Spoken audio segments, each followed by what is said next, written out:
mayor in May of 2013 for the city of Jackson. The people must decide. The people must decide. The people of Jackson must not only elect the city officials, they must determine what these officials should do. The government must be accountable to the people. Our security, prosperity, and progress require that we follow this important principle. As mayor of Jackson, it will be my duty to listen as you speak and be your voice, city servant, and leader in developing and implementing policy and programs necessary to make our city great and help our city grow. The mayor must discover the will of the people and serve it. My election will help empower the people and give them the voice in city government. With my candidacy, my campaign and committee and I offer the People's Platform. This platform is designed to help bring economic growth, jobs, fair pay for city workers and public workers, green industry, youth programs, a citywide education campaign, better public safety, focus and action on health care, repair of city streets, and revitalization of city infrastructure. This platform arises from 24 years of living, working, and talking with the people of Jackson, and over 43 years of participation in the movement for human rights and political, economic, and social empowerment of urban populations. On May 7, 2013, we offer my candidacy and the People's Platform to the voters and the people of Jackson. We ask for your prayers, for your vote, and for your support. Thank you for being here. I would like to also say that the People's Platform is on the website. Right now you can find it under Councilman Lumumba Ward2.com. We will make sure that it's transposed and transferred to the website which is being created for my office and for the campaign for the office of mayor. So I'm just very happy to be here, very happy to see you here. And I think that we're going to entertain some questions. I also want to note that there are more people here than the ones that were introduced on the list, and I'm happy all of them are here. So give yourself a round of applause. I saw one of the things that we do a lot of is we respond to citizens' complaints. And one of my chief complainers was here a minute ago, Sister Shelba King. She's from the Jackson Tigers. Give her a round of applause. And we're glad that she's here. And I've seen so many of you come out who have really embraced this work of fighting for human rights for people. And Jackson is a place that we need to establish is the new justice frontier. All over the world, people need to look to Jackson for the kinds of things that we can do and will do to establish this frontier for justice, which is going to fight for economic justice, that people will be paid what they deserve to be paid, that we won't pander to a few to make them rich at the expense of the many. We need to have a situation where we have a political democracy, but you can't have a political democracy if you have economic tyrannicism.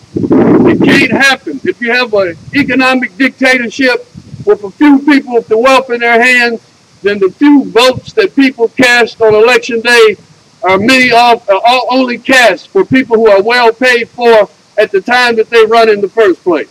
So we have to have an understanding of this. We have to understand this in our policy.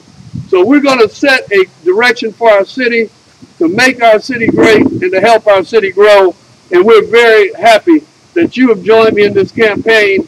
And we expect to have many thousands of others join us as we march toward victory on May 7th, 2013. Thank you and good afternoon.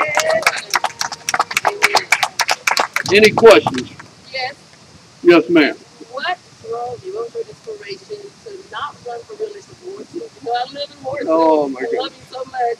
But want to run for mayor of the city of Jackson? There's a lot of fine people in Ward 2 that can do what we're doing. And one of the things that we attempted to do in Ward 2 is to set up structures. We didn't just have a person who claimed that he could handle the concerns of 25,000 people. We set up a People's Assembly, which you know about, where you can come out and voice your opinion. We set up a People's Task Force, 14 different committees of volunteer folks who go out and work for their communities every day. And so out of that group, I'm sure we're going to have somebody rise to the occasion and be that powerful Ward 2 representative. But it's important that, and this is an important principle, all over the world where people have fought struggles for freedom, at the end of those struggles, when they have won their freedom struggle and they put people in government, they put people in government who actually were part of that struggle, who understand that struggle, who are dedicated to that struggle, and who understand that government does not operate on the principle of somebody being divine. It doesn't operate on the principle of somebody being special. It operates on the principle of somebody being dedicated, understanding the mission to serve the people and serving the people. And so these are the kinds of folks that fought for our freedom all the way back to Fannie Lou Hamer and Medgar Evers, and I had the pleasure of participating in that movement. And what I want you to do is to bring not just me into the position of mayor, but bring other folks in who represent those same kinds of principles, and so we can be on the right note. And all the struggles we've had in Mississippi, we're going to celebrate that with some victories. That's what we're going to celebrate that with. And it's not going to be, they're going to be victories which are going to say that this is where you look to Jackson, Mississippi, to see how you do it right. That's what we're going to do. Lumumba for mayor, Hardwick for Ward 7. Any other questions? How do you push the city past the barriers that kept it down from economic development? How do you bring it forward? How do you bring the city to economic development? First of all, we have to take the basic principle that you start with what you got in order to get where you need to go. And one of the things that we have, which ironically, may seem ironically, we have a new economic frontier right in our midst. And what that is the decaying infrastructure of the city of Jackson, which is similar to the decaying infrastructure of virtually every major city. And that's an economic frontier.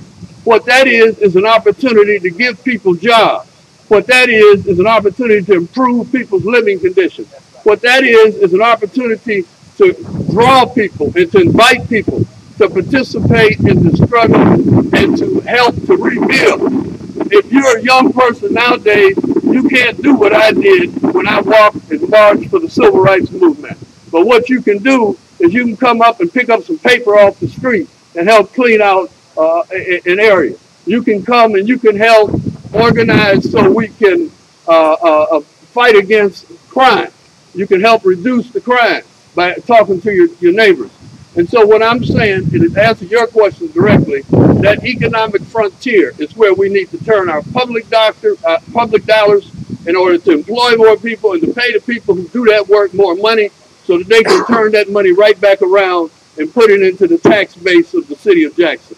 So that's one of the ways that we do. And of course, we need economic missions, which not only travel the state, but travel the country and the world to find people who are willing to meet the conditions that we set out in order to invest here and in order to not just get rich themselves, but to also share in the development of our population.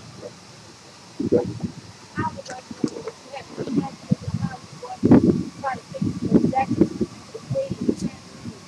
The J-Train. All right, that's a good question. Asked by one of my main J-Train committee people. All right, look, city's got to grow. And if the city grows, then all that increases the demand for public transportation. What we have to do is to take what we have in the transportation system and situate it so it can be more productive. One of the things we've come out of our committee with is the park and ride system. Invite people in the surrounding areas to engage in J-Tran with us, to park when they come into the city. We have a whole lot of people coming into the city. Let them save some gas so they can jump on J-Tran and come in. That in turn will give more money to J-Tran, help us employ more people, and increase the routes of J-Trans and make it more productive, rather than trying to cut it in half or destroy it, put people out of work. Do something productive to make it move ahead. Sir, I understand that one of your council colleagues are also making an announcement at this time across town, and no doubt there will be others as well vying for this post. What can you tell the citizens of Jackson as they see the emergence of so many people running for the post of mayor? What can you tell them about your campaign that will help them make their decision? First of all, I should tell the people of Jackson that we're fortunate. We're fortunate to have people who will stand up and come to this position and try to serve. The more people we have that want to serve, the better it is. But as far as my campaign is concerned, I'm running for the office.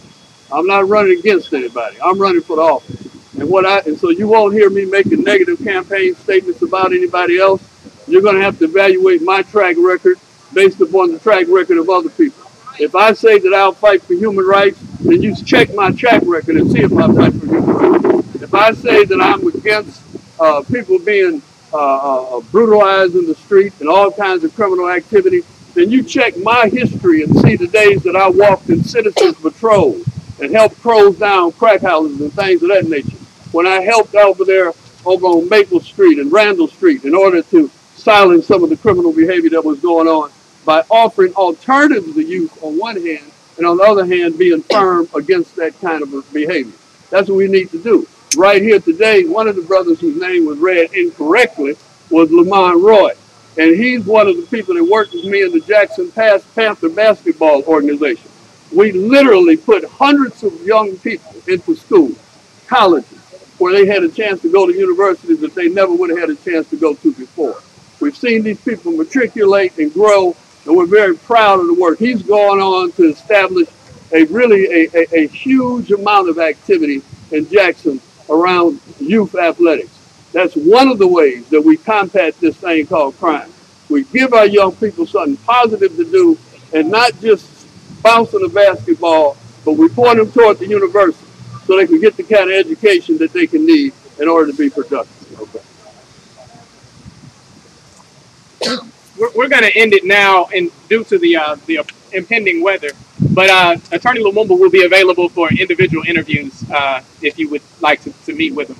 I would like to make an announcement about the Ward 2 People's Assembly, which is Saturday, June 9th, and that will be at the Cynthia Church Christ Holiness, which is at 3502 Shell Rock Road, Jackson, Mississippi. Thank you very much for coming out. Oh, in addition, one more announcement. Community Unity Day, which is Saturday, May 19th, 2012 at Lake Hyco from 10 a.m. until. Thank you.